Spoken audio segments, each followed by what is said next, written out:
m'appelle Francis Bossir, lorsque je n'étais pas encore retraité, j'étais professeur de géographie.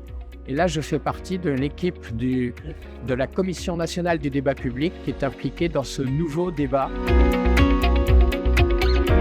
Dans ce débat, il y a une question importante, c'est la recherche du bon état écologique de la mer.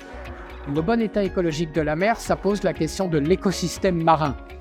Et une des dimensions de ce débat, c'est la relation entre l'écosystème marin et la vie de l'écosystème marin d'un côté, et d'autre part, la mer comme ressource économique, sociale et culturelle.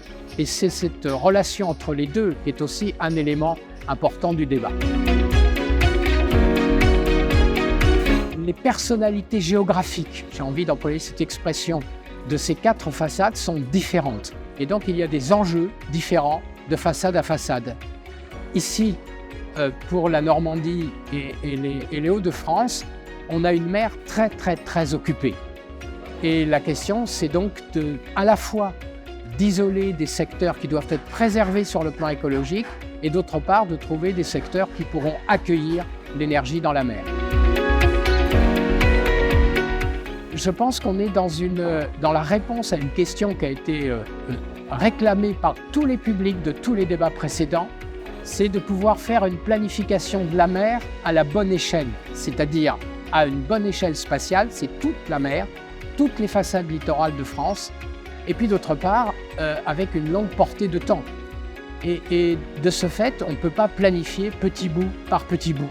Et je crois que c'est la bonne réponse finalement à cette ambition de l'aménagement de l'espace maritime dans son ensemble.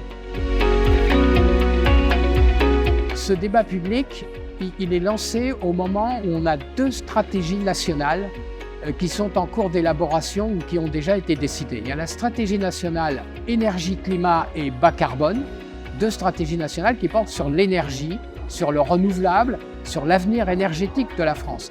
Et puis l'autre stratégie nationale, elle s'appelle mer et littoral. Et finalement, c'est la rencontre de ces deux stratégies qui est soumise au débat public. Voilà pourquoi c'est un débat extrêmement important et assez complexe, finalement, aussi bien à monter qu'à suivre et pour les publics qui vont s'y impliquer.